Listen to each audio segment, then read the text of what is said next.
Welcome to Pretty Lies and Alibis. Let's seek the truth and travel the long road to justice together. What you know, Alibis, happy Sunday. Told you guys I was going to do some case updates because during the week right now, it's all George Wagner all day. And I really haven't had time to catch up on some developments. So just a really quick music fact. The song Call Me by Blondie was originally written for Stevie Nicks, but it became a #1 hit for Blondie. So, all right, case updates. First off, we're going to talk about Chad Daybell's hearing from last week. It was last Thursday, and Pryor asked that Chad's trial not begin until at least October of next year. However, he said he would be ready for trial in January, but wanted more time to prepare. And he said there's discovery he still hasn't received from the state. So the state asked for a stay or pausing Chad's trial until Lori's competency is determined. And Pryor wasn't having that at all. So he said, Ms. Daybell, Ms. Vallow, is allegedly mentally unfit. And the court is going to put a stay on me because potentially she has a problem. I object on that basis. Shots fired. Judge Boyce denied the stay, but he did say he has concerns postponing the trial with scheduling issues with Ada County and also the fact that Chad has been jailed for more than a year. It says, is Mr. Daybell aware of the potential very lengthy delay this may cause in the case if we reschedule this entire trial? And so Pryor said, Mr. Daybell and I have gone over every aspect of the case. He's in agreement it would be a good idea to set this out. He's prepared and authorized me to file this motion to continue. And according to East Idaho News, Chad was nodding his head in agreement. So the state did not object to continuing the trial for Chad as long as it remains joined with Lori's. Now, we know Pryor wants this totally separated. They asked that it begin, the state asks that it begin in September 2023 so that the trial actually covers 2 fiscal years, which would ease the financial burden of the trial for Madison and Fremont counties. And that makes sense. So Judge Boyce didn't immediately rule on that, but said he would issue a written decision soon. Pryor says he's not received all of the discovery in the case. The state says their office has given Pryor all of the discovery, and some DNA and other evidence could be given at a later time. So I'm guessing maybe they have the DNA results back, but, if they have it, they should probably produce it to him. Just saying, don't want any trouble. So there was a motion for the grand jury transcripts, and Pryor wanted the transcripts from that December 2021 grand jury that did not end up with an indictment. Pryor said, I received information through the investigation of this case that there may have been a grand jury proceeding. I do not have specific information as to what was offered as testimony in that proceeding. What I do have is information that would suggest potential witnesses in this case offered testimony as it relates to the case. So Rob Wood, the prosecutor, said currently there's no transcript of that proceeding, but he would have no problem in Pryor having it if one was made, and also if he's allowed to legally. So the attorneys met in private in chambers, and after that meeting, Pryor was granted that request for the grand jury transcript as long as he keeps it confidential. So there was the motion for the bill of particulars also, which tells a defendant the nature of their charges and the evidence against them. The state objected, saying it explains why Chad is being charged. And Rachel Smith said this is a really creative effort on behalf of both defendants to try to get the state's theory of the case. That motion was denied. So then the motion to sever and motion to unseal records was next. This was continued actually until November 10th to give Pryor time to read the state's response, which I believe was filed the day before this hearing. Also, Lori Hellis argued her motions to unseal the documents and the transcripts that have been sealed previously in this case, and Judge Boyce said he would take that under advisement. Larry Woodcock, JJ's grandpa, gave a statement to East Idaho News after the hearing saying, whatever this turns out to be time-wise, we'll be there. We've waited 3 years, and if it's January 17th, that's fine. If it's July 17th, that's fine. We're going to be here. We intend to follow this through if the good Lord is willing. Hopefully, sooner than later, but it looks like at least September of next year, nearly a year out again. Chad's next hearing is November 10th to talk about that motion to sever. So, a little update on the Cassie Carley case.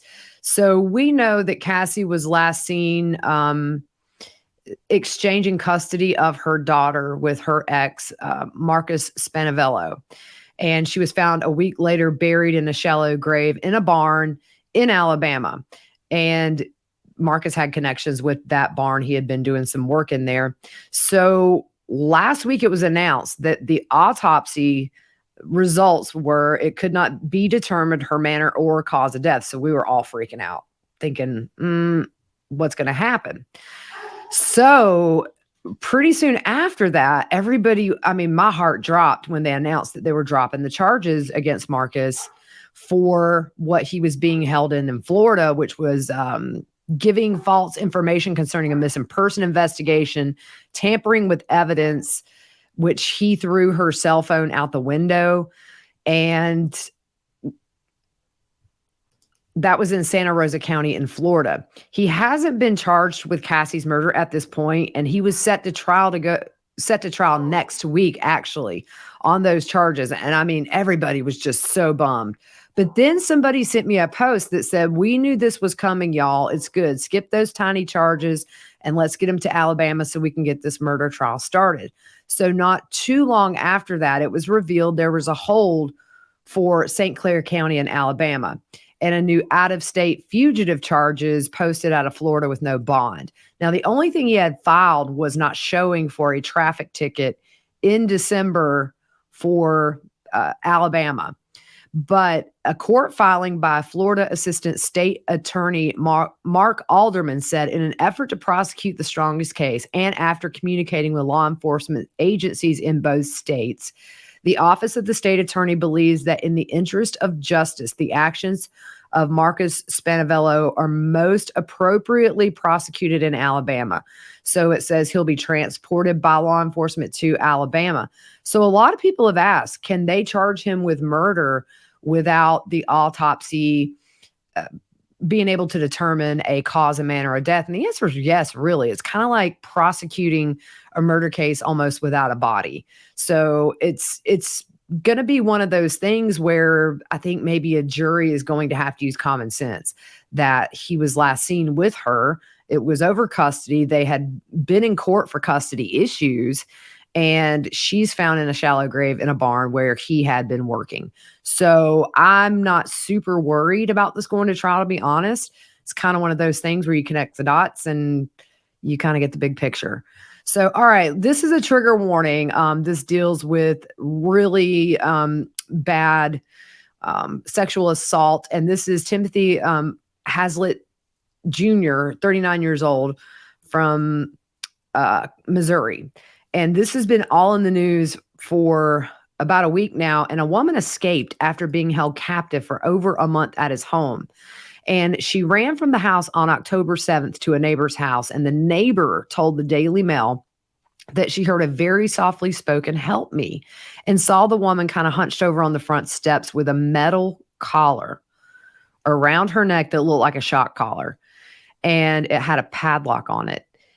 She had ligature marks on her wrists and ankles. And the neighbor, who is a nurse, said the wounds were bleeding. And she said the victim looked like something out of a horror movie. This case has shook me to my core.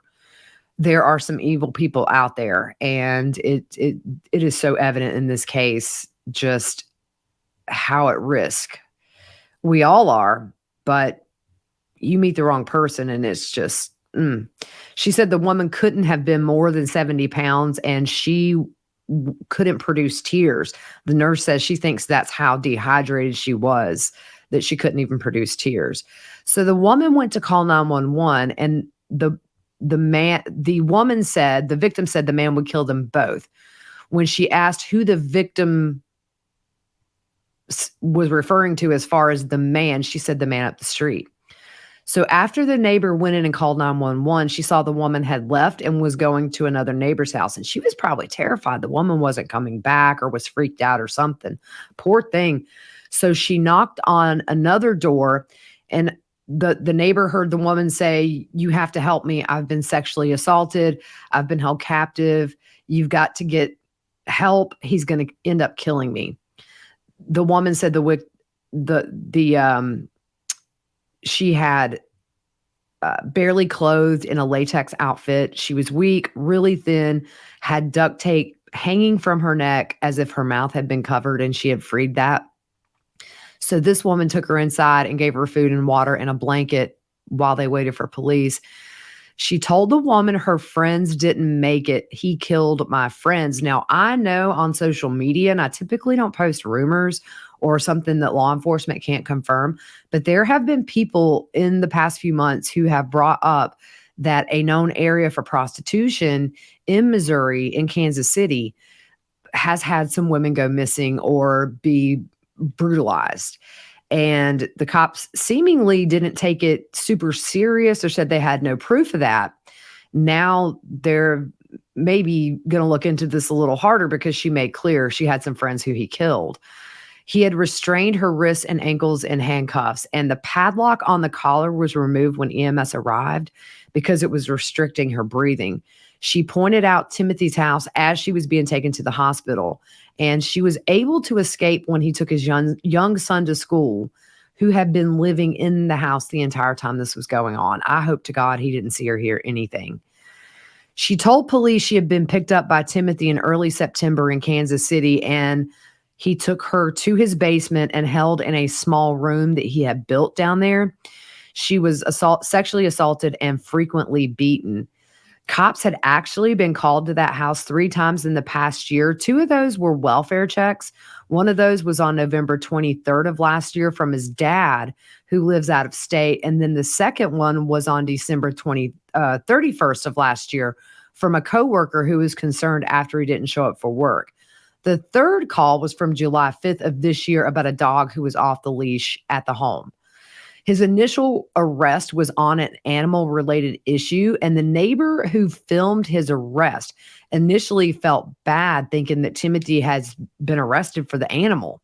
And then he went to sleep and woke up and found out what had actually happened to this lady, and he just felt terrible. So the victim told police there are other victims and 2 of her friends were murdered. So they brought a cadaver dog to the property, but they haven't said publicly if anything was found. They brought a lot of stuff out from a search warrant, though, and they found multiple firearms in the house. So we don't know much about his background, but we do know that he was divorced in 2016 and had primary custody of his son. So neighbors say he was a loner and kind of strange, but nothing that would indicate he was just a monster. One neighbor said the only odd thing they noticed is that when he would keep his truck parked out on the road during the week, but every Friday he would move it to the back of his property on the driveway in front of the garage, and then he would move it back to the road Sunday night. That was kind of the only thing odd that they saw. Then he told a neighbor in 2020 that he had quit work due to heart problems. And then after that, the neighbor noticed he would get multiple deliveries a day for packages, sometimes as many as 4 or 5. He's been charged in Clay County for rape, kidnapping, and assault. And the woman is in stable condition. And I hope to goodness she's going to get some intense psychological therapy because this is out of a horror movie, what she's been through. He has a bond hearing this Tuesday, so I'm going to watch that. I'm sure it'll be no bond. He has pled not guilty, by the way. Josh Duggar, real quick update. The prosecution has asked for an extension on the deadline to file a reply to Josh's brief in federal appeals court. They note that Josh's 3 extensions total 63 days, and the defense did not object to this request. So it's kind of nice because he's just kind of been gone and out of the news and off our tongues. Been nice just to not hear about that dude. All right, Murdaugh, this gets a little intense here. So his defense attorneys have filed a motion to compel for the state to produce all polygraph data, examiner notes, and quality control reviews related to the lie detector test given to Curtis Eddie Smith, his little co-conspirator, which was done on May 5th of this year. Eddie said in the polygraph exam he knew nothing about the murders. He said, quote, "I heard Maggie had a thing going on with the groundskeeper, which I never met him, don't know his name. And Paul went down into one of the barns and caught him, and he got upset, went and got his rifle and was hollering and screaming. His mama was running and she fell down and she got up. He shot her in the behind and the bullet came out the top of her head, and he turned to the groundskeeper guy, but the groundskeeper already had went to his truck and got a shotgun." Doesn't really sound plausible to me, but The examiner asked Eddie, was he there that night? And he said, where was he that night? And he said, at home. He said there were people at his house until 9:15 or 9:30 that night. Anyway, a man named Steve Hudson was there. He also said some lady named Donna was at the house. And she said, we slept together and we worked on a Peterbilt truck that day and helped Kevin put in a number 4 injector. The examiner told Eddie what would be asked during the actual exam. And when asked if he shot Paul or Maggie, he said no several times. According to Murdaugh's attorney, Eddie failed that polygraph, and the notes say response indicative of attempted deception were noted in the following questions. Did you shoot either of those people at the property on Mizell Road last June? Were you present when either of those people were shot at that property on Mizell Road? So Murdaugh's attorney provided a screenshot of the surveillance taken during the exam and zoom in on a response that they say is deceptive.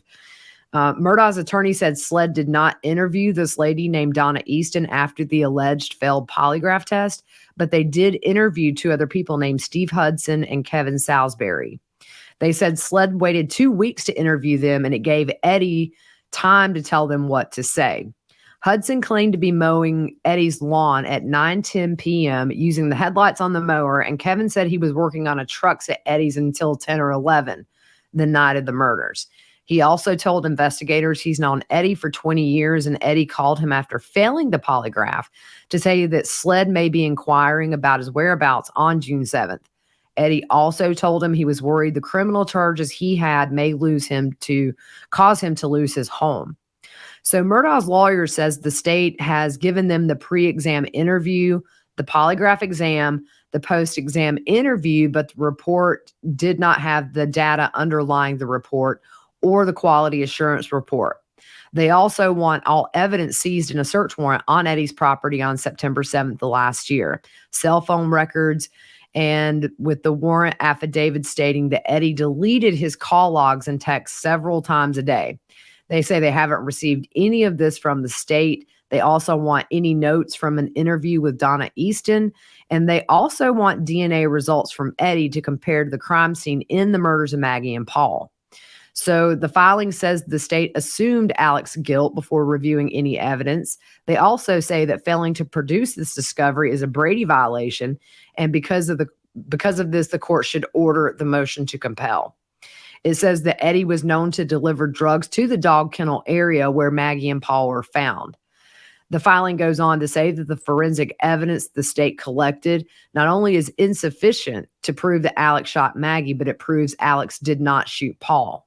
The state has a weak circumstantial case based entirely on Alex being at the scene within an hour or so after the time of death, and a minuscule amount of Maggie's blood on a T-shirt transferred when he frantically attended his wife's bloody corpse, which the state's own experts' opinion is that it's unlikely to be spatter resulting from being the shooter.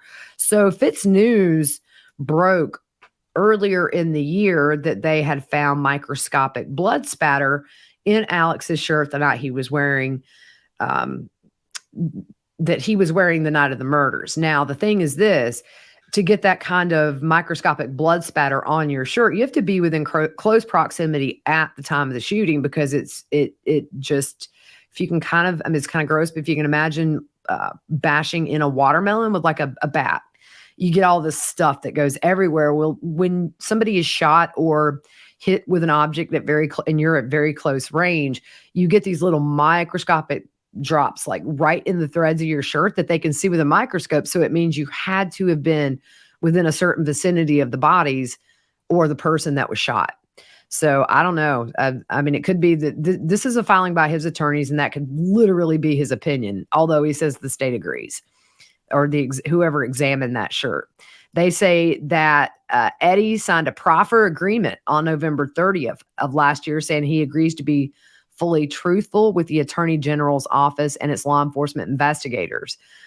His defense says the failing of the polygraph constitutes a breach of that agreement and renders the state's obligations null and void. Yet they say Eddie will be cooperating witness against Alex in the upcoming murder trial. Here's the thing, though. I don't know how far that'll go because polygraphs are not admissible in court.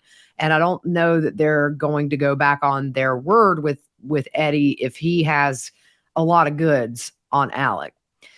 The state said the reason he failed is because he murdered Maggie and Paul. They say DNA has not been collected from Eddie to compare to DNA found at the crime scene.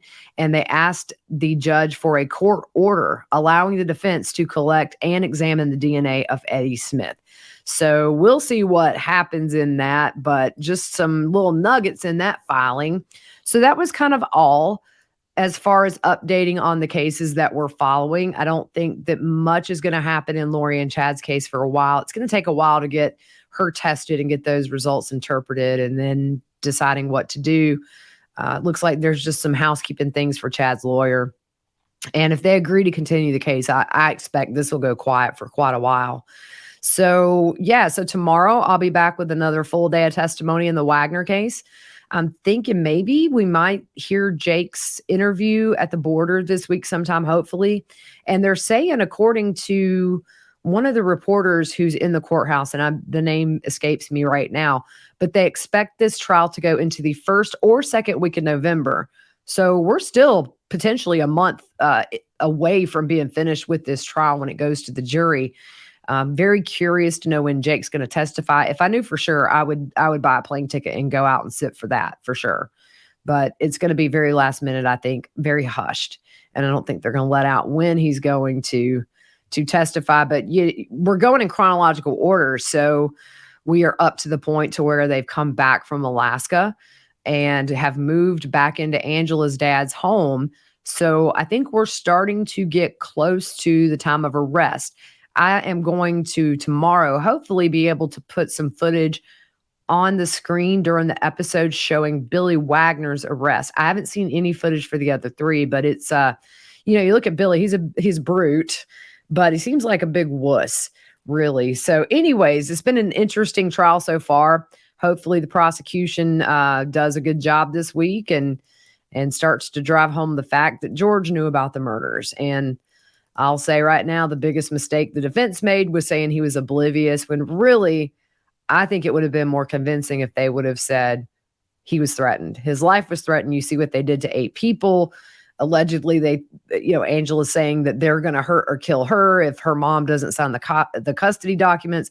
That would have been a much better defense. But hey, the cat's out of the bag. They say he didn't know nothing. So interested to see their side of the case. All right, guys, have a good rest of your Sunday. We'll see you soon.